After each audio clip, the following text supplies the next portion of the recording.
Okay, so we're at the showcase. I haven't been able to come for 2 weeks. I've just been too busy. And Marie's challenging herself to what we might have sold. Like, she's trying to remember the things that we sold. And you remembered the mask, for sure. Even before Chris said, oh yeah, you sold the mask, right? Yeah, we sold the mask. And then otherwise, I don't know, was there something in front of that there? Or was that just like dead space? No, actually, you loaded this case last time without. So you didn't see it, so you don't really know. No. Yeah, there's something missing from the plate here. Well, but it might be the Warthog. The shoe up there. Yeah, it was. No, the Warthog was at the bottom. The Warthog that I know of. All right, so something there, and I don't know. You see any dead space here? It looks like I'm gonna have to pull stuff out again because I don't see a lot of room, and I've been leaving a lot of spaces. And I would take stuff out that maybe I could sell at Columbus tomorrow, but it's gonna rain, and you know, I mean, maybe I could take something out that I should just put on eBay already, you know. I just put this in here, so this check is for $8, dude. Okay, so it's not very impressive, is it? $8. All right. And that was for that nut and bolt, dude. Oh yeah, all right. I'm gonna take some pictures. Alright, I really don't see how I'm going to be able to not take stuff out of this case. I'm like on the floor, that's why my case looks like it's fucking 10 stories tall. Here I am. See now, like I'm towering above this stuff. Here's what I'm going to put in, and I have to decide what to take out, or if I could just mash it all in together. You know, I like whatever. This is a really cool... It looks like a studio art glass vase. It's got a really cool repeating pattern. I don't know if it's like it's supposed to be a pulled feather, or whatever. But it also has a really wide flared top rim. And I've had this for quite a while. And if it were signed on the bottom, my life would be so much easier. And I've toted it around, and every once in a while I take it out and I try and see if I can figure out who the hell made it. And I don't know. I've had no luck so far. So what I've done is I've just been pricing it $75, and I've had it to the Rutherford Street Fair, and I've had it to Columbus, and now I'm gonna try it here in the showcase of all places. This for me right now is like the dead zone where things go to just like sit. This is an example, unfortunately not a fine example, of what is called Peking glass. Like some people call it cameo, but if it's Chinese, the generic term is Peking glass. This is, as I said, is not a fine example. You can see, like, if this were a really good piece of glass, there'd be so much more detail in the flowers that are there. This just looks like maybe just a heavily acid etched piece. You can see that like there is a distance between that piece and the rim, so it is kind of deep. And this one just has like a kind of a trumpet shaped flower and leaves and little kind of heart shaped leaves that are just hanging off of it. I don't think this is worth too much. Good Peking glass can be worth hundreds, 1,000, whatever. Like I said, if this were a good piece, it would have like kind of carving and embossed detailing all over in the flowers. It wouldn't just be kind of simple and one-dimensional like this.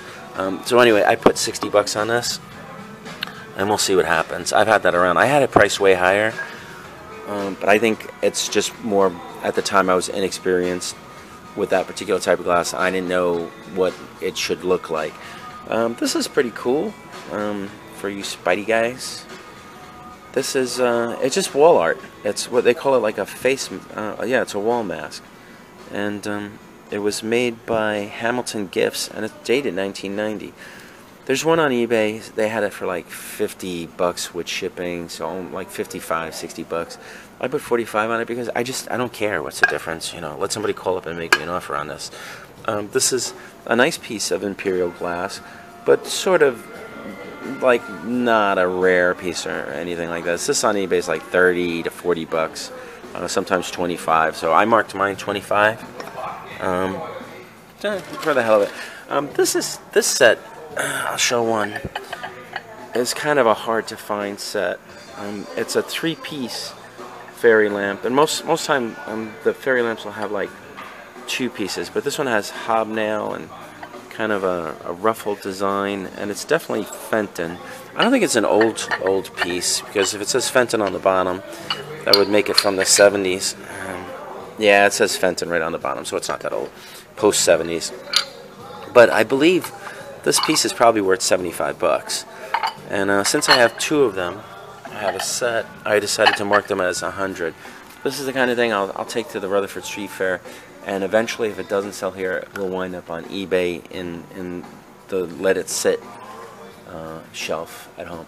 Anyway, let me get at it, see how I'm going to work this space, and you know, I really don't have a lot of stuff, but I also don't have a lot of room, but let me see what happens. You know, like, I don't care about boxed NESs. To me, it's more of an annoyance. Because I'm not collecting, and every time I have a box, nobody cares.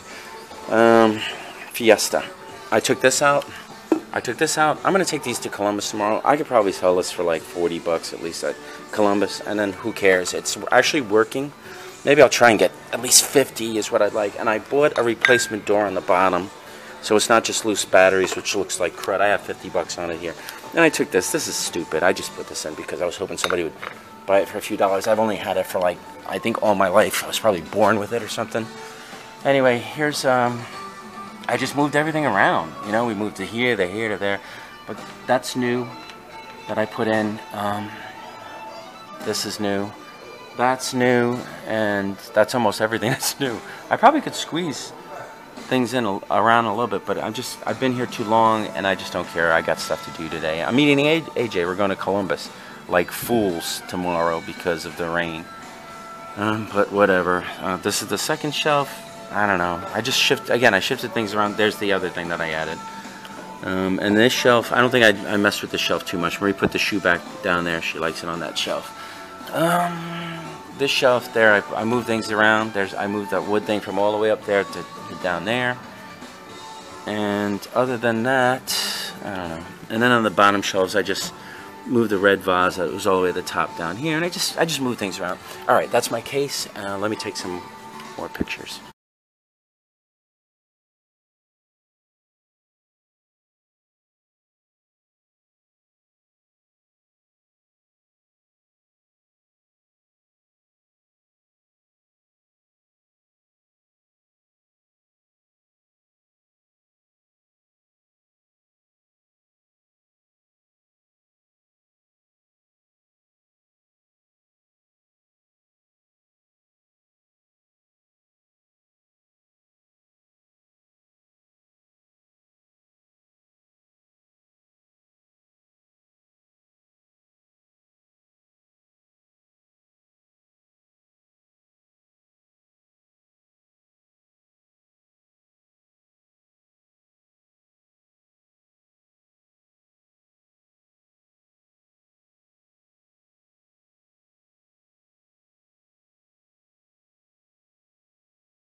Okay.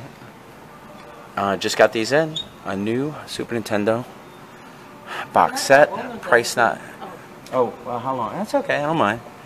When did you get in? Like last week? Within the past 2 weeks. Okay. And here's an action set.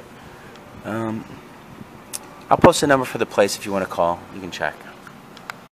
Oh, we're leaving the showcase place. Any comments? I don't know. Yeah. Well, we did get a check. Yeah, for $8. We sold $8.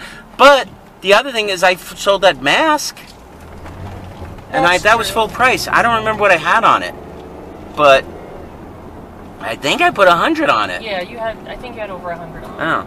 So that's a good sale, and now I know... One good sale in the past 3 months? That's, are you kidding me? No, it's not really like that. It's just like... Yeah, it is like that. But that one sale covers the rent for the month. And for 1 month. I just said that's over the past... That's the best sale we've had over 3 months. That is the best sale, for sure.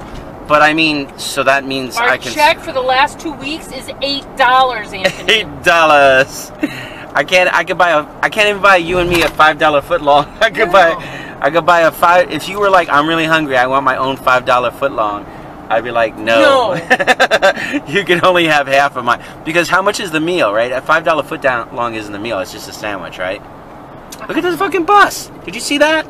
What the hell is that? This is a day of people bad driving. Someone we know got in a car. A boy that I know got in a car accident. I crossed since he was little. He's now in high school. Yeah. Got hit by a car. Yeah. And then we saw the cat. And what was horrible was that we had driven to go get gas, and I saw him riding his bike with his friends. Yeah. And then when we were coming back from the gas station, I saw his friends, and I didn't see him, and I saw a bunch of ambulances, and it like freaked me out. So I called another crossing guard that I know that knows his family. And we know he's not, he just might have broke a leg or something. It's not that bad off. It was good. It's just like people drive like maniacs around here. Yep. And it's really scary. It is. I know another boy that lives behind us that got hit by a car. Yeah. And the woman actually had a nerve to argue with the cops that he broke her windshield. And that they should do something about it. And meanwhile, she had alcohol on her breath. Well, that's probably why she was just drunk. She didn't know what she was thinking. He cracked my windshield. That's right. She could sue him. Well, you know what? The issue was that they both came some nerds. Together at a corner where there was this tall bush on the corner, so neither one of them saw the other one. And it didn't help that she was intoxicated. No.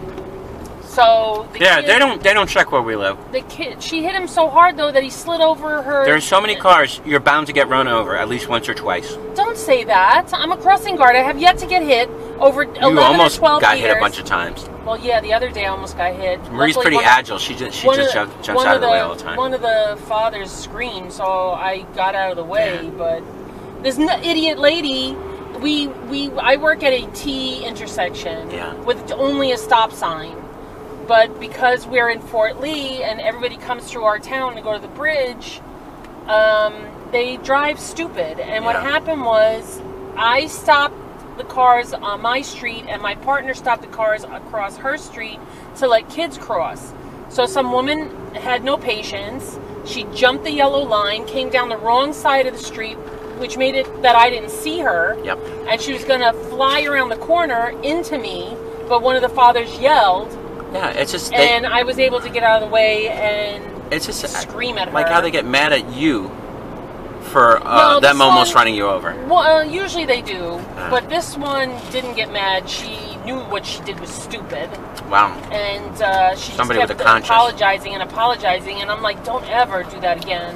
Yeah. It's like people's idea of how to drive. They don't follow road rules anymore. They don't follow stop signs. They cross double yellow lines.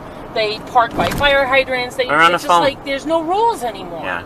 Oh, and they're constantly on the phone. Constantly. Or they got their animals on their laps. Oh, and their dogs are on their lap, and I'm like, where we live, everybody has like fancy little dogs. If you ever get into an accident and your airbag goes off, that dog is like hamburger. Yeah. You know, it's like Wendy's. It's like, what are you thinking?